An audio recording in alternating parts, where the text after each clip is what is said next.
नमस्कार, मैं आपके साथ अंजना और आप देख रहे हैं बुलेट रिपोर्टर। आइए बढ़ते हैं आज की बड़ी खबर की ओर। रीवा के ज्योति स्कूल के 5 वर्षीय छात्र से अमानवीय व्यवहार पर एनएचआरसी ने पुनः लिया संज्ञान। मध्य प्रदेश सरकार को मुख्य सचिव के माध्यम से नोटिस, 50,000 रुपए मुआवजे की अनुशंसा प्रस्तावित एवं पुलिस अधीक्षक से 4 हफ्ते के अंदर कहा क्या कार्रवाई हुई अभी तक बताएं। इस बात की मध्य प्रदेश की रीवा से बड़ी खबर आ रही है। यहाँ पर एनएचआरसी ने ज्योति किंडरगार्टन स्कूल को 5 वर्षीय मासूम छात्र के साथ अमानवीय व्यवहार किए जाने पर 50,000 रुपए का जुर्माना ठोका गया है। आइए इस खबर पर विस्तार से बढ़ते हैं आगे की ओर। राष्ट्रीय मानवाधिकार आयोग एनएचआरसी ने रीवा मध्य प्रदेश स्थित ज्योति किंडरगार्टन स्कूल में 5 वर्षीय छात्र के साथ अमानवीय व्यवहार के मामले में गंभीर संज्ञान लेते हुए मध्य प्रदेश शासन को कारण बताओ नोटिस जारी किया गया है। यह मामला गौरव तिवारी द्वारा दर्ज कराई गई शिकायत के आधार पर आयोग के समक्ष प्रस्तुत हुआ। शिकायत में आरोप था कि 18 जनवरी 2025 को एक 5 वर्षीय बालक कक्षा के दौरान अस्वस्थ होने के कारण अपने आप को गंदा कर बैठा, जिसके बाद स्कूल के अटेंडेंट विद्यावती ने उसे जबरन अपने ही कपड़ों से सफाई करवाने को मजबूर किया और उसे गीले कपड़ों में ही छोड़ दिया, जिससे वह बीमार पड़ गया। इस घटना से स्कूल के अन्य छात्रों और अभिभावकों में भय का वातावरण बना। जांच में ये तथ्य सामने आए। घटना की पुष्टि स्कूल प्राचार्य ने भी की। जिला शिक्षा अधिकारी की रिपोर्ट के आधार पर विद्यावती की सेवा समाप्त कर दी गई और कक्षा शिक्षिका को 6 महीने के लिए निलंबित किया गया। थाना विश्वविद्यालय रीवा में एफआईआर संख्या 3/2025 दर्ज की गई है, जिसमें भारतीय दंड संहिता की धारा 238 बीएनएस और जेजे अधिनियम की धारा 75 के तहत अपराध दर्ज किया गया है। आयोग की टिप्पणी। आयोग ने कहा कि यह घटना न केवल मानसिक व शारीरिक उत्पीड़न का मामला है, बल्कि मौलिक और वैधानिक अधिकारों का घोर उल्लंघन भी है। आरटीई अधिनियम की धारा 17 के तहत बच्चों पर किसी भी प्रकार का शारीरिक दंड या मानसिक उत्पीड़न प्रतिबंधित है। चूंकि यह निजी विद्यालय राज्य शासन के विनियमन में आता है, इसलिए इस लापरवाही के लिए राज्य सरकार भी उत्तरदायी है। आयोग के निर्देश। मुख्य सचिव मध्य प्रदेश को नोटिस जारी कर पूछा गया है कि आयोग पीड़ित बालक मास्टर यक्षित उपाध्याय को 50,000 रुपए की क्षतिपूर्ति अनुशंसा क्यों न की जाए। पुलिस अधीक्षक रीवा को भी निर्देशित किया गया है कि वे एफआईआर 3/2025 की अद्यतन जांच रिपोर्ट 4 सप्ताह के भीतर आयोग को प्रेषित करें। इस घटना ने एक बार फिर यह प्रश्न खड़ा कर दिया है कि क्या हमारे शैक्षणिक संस्थानों में संवेदनशीलता और जिम्मेदारी का स्तर पर्याप्त है। शिक्षा का अधिकार सिर्फ दाखिला नहीं, गरिमा का भी अधिकार है। बुलेट रिपोर्टर के लिए ब्यूरो रिपोर्ट, रीवा, मध्य प्रदेश। भैया आपने एक पोस्ट किया है ज्योति स्कूल को लेके, क्या कुछ है? मैंने पोस्ट किया है कि क्या ज्योति स्कूल नगर निगम का करदाता है कि नहीं है। मेरी जानकारी के हिसाब से ज्योति स्कूल, ज्योति किंडरगार्टन और ज्योति स्कूल दोनों का नगर निगम को कर नहीं जाता। वो चाहे संपत्ति कर हो, सामेकित कर हो या कचरा या कि जो उसके लिए भी नगर निगम को किसी प्रकार का कर नहीं जाता। तो मेरा केवल एक सवाल ये था कि ज्योति स्कूल जो शिक्षा के क्षेत्र में रीवा में इतने बड़ी संस्था है, जब अन्य स्कूलें नगर निगम को कर देती हैं, बाकी जो फॉर्मेलिटीज़ वो पूरी करती हैं, तो ज्योति स्कूल ये क्यों नहीं करती? इसको नगर निगम को ध्यान देना चाहिए। अगर कुछ स्थितियां हैं जिसके कारण उनका वो कर नहीं देते, तो उसको क्लियर करना चाहिए और आज तक का जितना भी कर रहा हो, क्योंकि ये शासन की क्षति है, हमारे नगर निगम की क्षति है, उसे उससे वसूलना चाहिए। जहाँ तक बात स्कूल के अन्य विषयों पर है, तो मुझे ये पता है कि जो इनकी स्कूल की जो ज़मीन है, लगभग 1.25 एकड़ की ज़मीन है, उसकी वो लीज़ रेंट पे है और लगभग 18-19 हज़ार सालाना उसका रेंट वो या कुछ 100 रुपये आगे ज़्यादा पीछे होगा वो भरते हैं।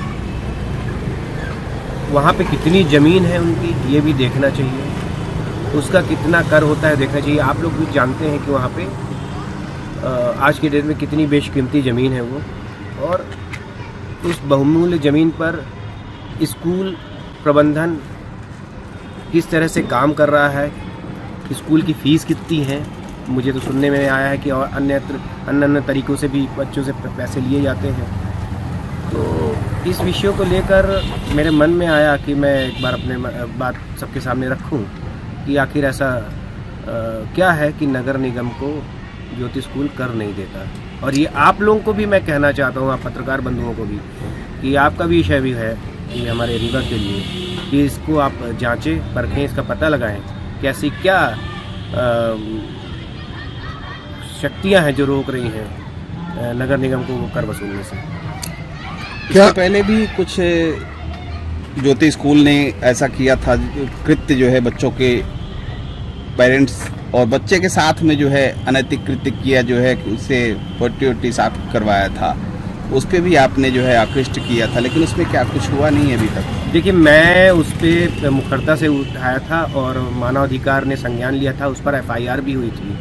वहाँ के प्रिंसिपल के खिलाफ FIR हुई थी, प्रबंधन के खिलाफ FIR हुई थी।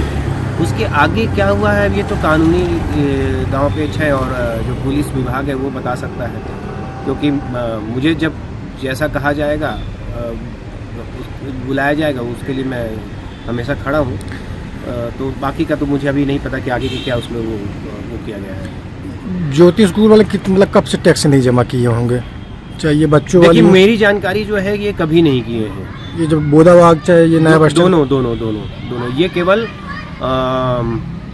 75.75 एकड़ ज़मीन इनको लीज रेंट है, उसका ये कर देते हैं।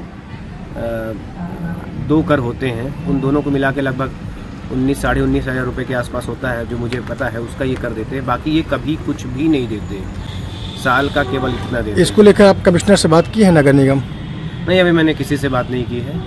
अभी मैंने केवल पोस्ट डाला था, फिर आप पत्रकार बंधुओं से बातचीत हुई तो मैंने कहा कि इस पर मैं अपना रुख स्पष्ट एक बार कर देता हूँ। कुछ प्रश्न है मेरे मन पे, इसलिए मैंने अपने कहा कि प्रश्न आ जाए तो ठीक है। आम आदमी कर नहीं जमा करता तो ताला लगा देता है नगर निगम। देखिए, मैंने बात वही की ना कि एक बड़ी संस्था है, क्या है नगर निगम को, जब आम जनता छोटा आदमी नगर निगम को कर देता है, और क्योंकि ये हमारे सुविधा के लिए है, नगर निगम शासन प्रशासन जो भी कर लेता है वो हमारी सुविधाओं के लिए देता है। जो हमें सुविधा देता है, साफ़ सफाई है, रोड है, नाली है, पानी है, इसका कचरा प्रबंधन है, इसका नगर निगम अगर देता है कर लेता है तो उसका हमें उसी अनुसार उसका काम भी हमें देता है। हमारा शहर जो साफ़ रहता है, पानी हमें मिलता है। तो अगर जब आम जनता दे रही है, अन्य स्कूल दे रहे हैं, तो ये क्यों नहीं दे रहे? ये भी तो पूरा सुविधाओं का लाभ उठा ही रहे हैं नगर निगम का। तो आप ये मेरा सबसे सीधा प्रश्न है ना कि भाई ये क्यों नहीं दे रहा? ऐसी क्या चीज़ें हैं कि जो नहीं दे रहा? उसको देना चाहिए। चालू है। मेरा एक प्रश्न और है कि क्या Jyoti school right to education act के तहत एडमिशन देता है, और अगर नहीं देता है तो क्यों नहीं देता?